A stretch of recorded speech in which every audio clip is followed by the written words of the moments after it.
Hello class, here is the first video for Sophia website and I finally got it to work, so I'm excited to show it to you. So today we are going to solve literal equations and it's going to be section 2-6 out of your whole textbook. Here we have an example that we're going to do before we even begin to discuss the concept of solving literal equations. And in this example, I'm going to enlarge it so you can see it better. In this example, we are going to go ahead and solve for the hot dog. So that means that we want to get this hot dog isolated, all by itself. And as you can see, we multiply in a hamburger, and then we are going to add a birthday cake.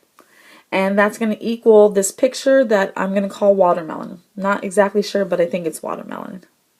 So in order to get the hot dog by itself, we need to get rid of the birthday cake, and we need to get rid of the hamburger. So you know that when solving equations, we always do the inverse operation of addition or subtraction first. So we need to get rid of this plus. In order to get rid of that plus, we are going to have to subtract the birthday cake from both sides. And once we do that, we have our new equation down below. Here we have the hot dog multiplied by the hamburger still, and it equals that picture up top, which was the watermelon, subtracted by the birthday cake. And now we just need to get the hot dog alone. So we need to get rid of this hamburger. I want you to think of a way of how we're going to get rid of that hamburger. Undo that operation right there in the middle.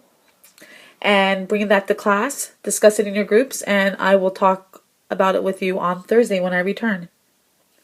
Now that we have an idea of the concept, let's go to vocabulary terms. There are two vocabulary terms. Formula and a literal equation. And so on the side, we actually have those definitions here. So here's definition of a formula. A formula is an equation that states a rule for relationship among quantities. And in the formula, you see that the d is isolated equals r multiplied by t. And the d is isolated. You can rearrange a formula to isolate any variable by using inverse operations. This is called solving a literal equation for a variable. And let's look back at this definition right here for a formula. A formula is an equation, and if you remember, we've been working with equations like x plus 2 equals 9. Another equation that you've seen is x plus 5 equals y. That's also an equation. An equation that states a rule. Remember, we came up with rules in chapter 4.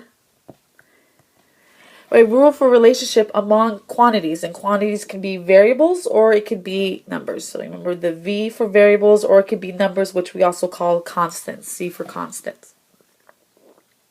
So now we have an understanding, of the definitions. Let's slide and let's look at the steps for solving for a variable. So in step 1, you're going to locate the variable you were asked to solve for in the equation, and we can go ahead and put this little red box around that variable that we're going to be solving for. In step 2, you can identify the operations on this variable and the order in which they are applied. And in step 3, you can use inverse operations to undo operations and isolate the variable. So go ahead and pause the video and write down these 3 steps in your Cornell notes. And don't forget to include questions and the summary at the end. So I'll assume that you have paused, and now we can finally start doing some examples. So I'm actually going to enlarge my screen. So we're just going to look at mostly example A. And as you can see in example A, it says solve for x plus y equals negative 15 for x. And over to the right hand side of the screen, you see that we're going to locate x in the equation. So they gave x a different color. I'm also going to draw a box around x. And I recommend that you draw a box as well, so you remember that you're solving for that variable. And I'm going to draw a line down the equal sign, so that way I know which side is which. And just like we have been doing in chapter 2, we're going to solve by using inverse operations. So to get rid of that y, we do the inverse, which is minus. So I'm going to subtract y to both sides. And now this y cancels out and becomes 0. I have the x variable by itself. and it's going to equal 15 minus y. Notice how I didn't make this as 15y, cross that out because that's not correct, or it's going to be 14, that's incorrect too. It should be 15 minus y because they're not like terms, so you can't combine them. And this would be your final answer. You can also write the steps down, so don't forget to write the steps. Okay, let's look at the second example, example B. Ooh, it's too big. There we go. We're going to solve example B now, and we're going to solve for a different variable in this equation. We're going to solve P multiplied by Q equals X for Q. So if you look at the next line, it says locate Q in the equation. They gave that a different color, but I'm also going to draw a box around the Q. And I want to isolate that Q. I'm going to get Q alone. So in order to get rid of Q, I need to get rid of P. And the inverse operation of multiplication is division. So I'll divide both sides by P. The P's cancel out. And on this side, on the right-hand side, notice I have X and P.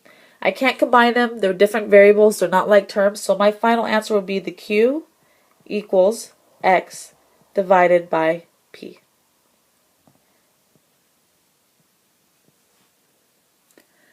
Okay, let's look.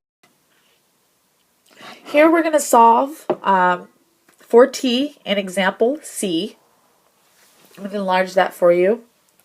We're going to go and solve in this equation 5 minus b equals 2t for t.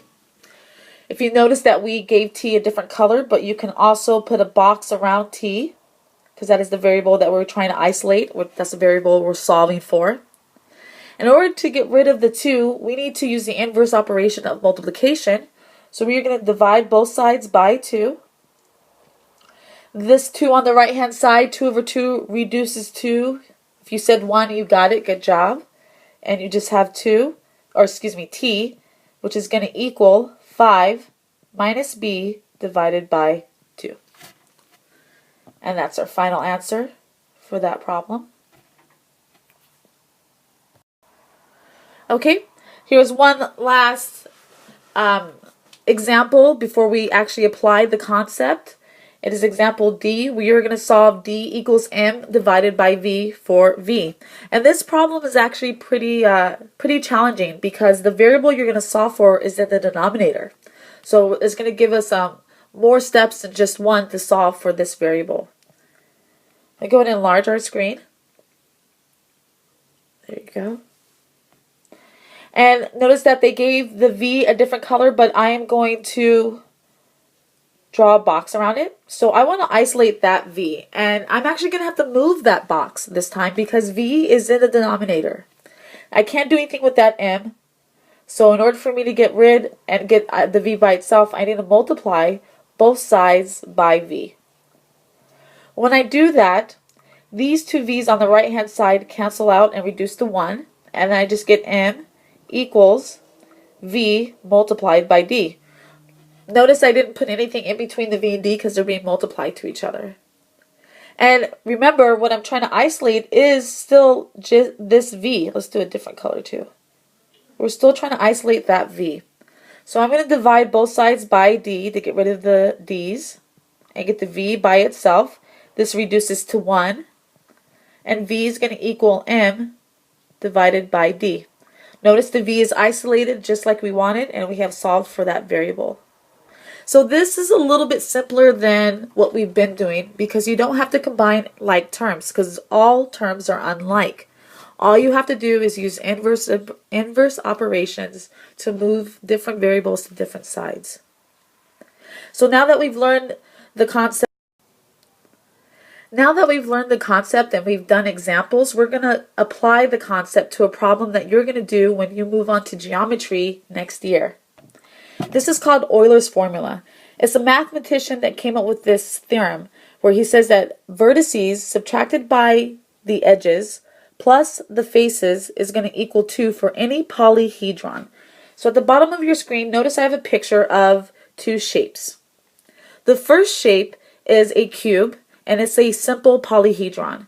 Here is its face. This is the whole face of the cube. Here is the edge of the cube. And all these little points at the very end of the cube are called vertices.